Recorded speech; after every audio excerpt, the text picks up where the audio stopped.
আপনাদের মধ্যে এমন কি কেউ আছেন যে কিনা বিরিয়ানি রান্না করতে গিয়ে হিমশিম খান? আজকে আমি আপনাদেরকে একসাথে 6 কেজি বিরিয়ানির রেসিপি দেখাবো, তাও আবার পেঁয়াজ ছাড়া। কি ভাবা যায় যে একসাথে 6 কেজি বিরিয়ানি, তাও আবার পেঁয়াজ ছাড়া রান্না? আসেন তাহলে ঝটপট জেনে নেই এই বিরিয়ানি রান্নার রেসিপিটা। প্রথমেই এখানে আমি মুরগি নিয়েছি প্রায় 4 কেজি। মুরগিগুলো আমি এভাবে হালকা ভেজে নিয়েছি, সাথে একটু পেঁয়াজ বেরেস্তা করে নিচ্ছি। এটা কিন্তু সম্পূর্ণ অপশনাল, আপনারা চাইলে এই সম্পূর্ণ প্রসেসটা আপনারা স্কিপ করতে পারেন। আমি শুধু লাস্টে ডেকোরেশনের জন্য একটু পেঁয়াজ বেরেস্তা করে নিলাম। এবার এই তেলের মধ্যে একটু লবণ দিয়ে দিলাম এবং একটু জর্দার রং দিয়ে আমি আলুগুলো ভেজে নিচ্ছি। এবার একটা বাটির মধ্যে আদা রসুন পেস্ট, ধনিয়া, গুঁড়ো মরিচ এবং লবণ একসাথে মিলিয়ে পেস্ট করে নিচ্ছি। ক্যাপশনে আমি পরিমাণগুলো দিয়ে দিচ্ছি। এবার আরেকটা বাটির মধ্যে আমি পোস্তদানা এবং বাদাম একসাথে মিলিয়ে বেটে নিয়েছি, সেটার মধ্যে আমি টমেটো সস এবং লেবুর রস অ্যাড করছি। এটারও পরিমাণটা আমি ক্যাপশনে দিয়ে দিয়েছি, আপনারা দেখে নেবেন। আমি সব ইনগ্রেডিয়েন্টসই 6 কেজি অনুযায়ী ব্যবহার করছি। আপনারা আপনাদের পরিমাণ অনুযায়ী উপকরণগুলো কমিয়ে নেবেন বা বাড়িয়ে নেবেন। সাথে আমি অ্যাড করছি জাল দিয়ে রাখা 1 কাপ ঘন দুধ। দুধটা একটু নেড়েচেড়ে আমি মিশিয়ে নিচ্ছি। এরপরে আমি বিরিয়ানি প্যাকেট মশলা দুটো এখানে মিলিয়ে নিচ্ছি। এই বাদামের পেস্টের সাথে বিরিয়ানি মশলাটা ভালোভাবে মিশিয়ে আমি সাইডে রেখে দিচ্ছি।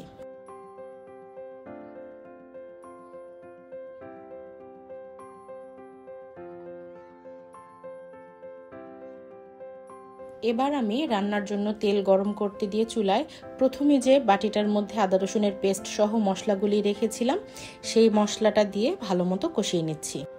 বাটিটা ধুয়ে আমি পানি অ্যাড করে দিলাম যেন মশলাটা ভালোভাবে কষানো যায়। মশলা কষানো হয়ে গেলে আমি এর মধ্যে ভেজে রাখা চিকেনগুলো অ্যাড করছি।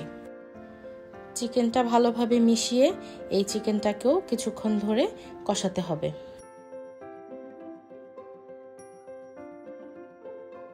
আমাদের চিকেনটা 30% কুক হয়ে গিয়েছে, আর আলুটা যেহেতু আমি আগেই ভেজে নিয়েছি, তাই এবার আমি আলুটা অ্যাড করব। আলু অ্যাড করার পরে আরও কিছুক্ষণ নেড়েচেড়ে কষাতে হবে। কষানো হয়ে গেলে আমি এবার যে পোস্তদানা বাদাম বাটা সসের যে একটা পেস্ট তৈরি করে রেখেছিলাম, সেটা এবার এর মধ্যে দিয়ে দিচ্ছি। আমি নেক্সটে যে মশলাগুলো অ্যাড করলাম সেগুলো যেন ভালোভাবে কষে যায়, সেজন্য আমি আরেকটু সময় নিয়ে এটা কষাবো এবং শেষে 1 চা চামচ গরম মশলা পাউডার অ্যাড করছি। যেহেতু আমি এখানে বিরিয়ানি প্যাকেট মশলা অ্যাড করলাম, তাই আমি সামান্যই গরম মশলা দিয়েছি। আমাদের চিকেনগুলো কুক হয়ে গিয়েছে। আমি ঝোল থেকে আলু এবং মাংসটা উঠিয়ে রেখেছি এবং এই ঝোলের মধ্যেই আমি চাল দিয়ে কষিয়ে নিচ্ছি। পোলাও, বিরিয়ানি বা খিচুড়ি যেটাই হোক না কিসের জন্য, এটা আপনি চালটা যতক্ষণ ভাজবেন সেটার উপর ডিপেন্ড করবে আপনার পোলাও, বিরিয়ানি অথবা খিচুড়ি এটার টেস্ট কেমন হবে। তো আমি এটা সেদ্ধর জন্য পানি দিয়ে দিয়েছি। এটার যখন পানিটা প্রায় টেনে এসেছে, আমি একটু কাঁচামরিচ দিয়ে দিয়েছিলাম। তারপরে আরও কিছুক্ষণ ঢেকে রান্না করেছি। তারপরে আমাদের পোলাওটা মোটামুটি হয়ে গিয়েছে। যখন একটু বাকি আছে তখনই আমি এটা নামিয়ে ফেলেছি। এবার আমি বড় একটা সসপ্যানের মধ্যে পোলাওটা ঢেলে তারপরে তার উপর মাংসের লেয়ার বিছিয়ে আবার পোলাও দিয়ে দিয়েছি। পোলাওটা দেওয়ার পর এটার উপর আমি আরেক লেয়ার চিকেন এবং আলু দিয়ে দিচ্ছি। এরপরে আমি এটার উপর আরেক লেয়ার রাইস দিয়ে দিচ্ছি। আপনারা খেয়াল করেছেন যে আমি এই রান্নার মধ্যে কোথাও পেঁয়াজ ব্যবহার করিনি, শুধুমাত্র এটা যেন দেখতে ভালো লাগে এটার জন্য আমি উপর থেকে সামান্য একটু পেঁয়াজ বেরেস্তা দিয়ে দিচ্ছি এবং সেটাও পরিমাণে খুবই অল্প। আমি যে এখানে কোনো রকম পেঁয়াজ ব্যবহার করিনি, তাতে কিন্তু এটার টেস্টের কোনো হেরফের হয়নি। যেই হাঁড়িটা এবার আমি সাজালাম, এই হাঁড়িটাকে আমি আরও 20 মিনিটের জন্য একটু দম দিয়ে তারপরে এটা পরিবেশন করব। আমি দুটো হাঁড়িতে রান্না করেছিলাম। এই যে দেখতে পাচ্ছেন আমার একটা হাঁড়ি বিরিয়ানি হয়ে গিয়েছে।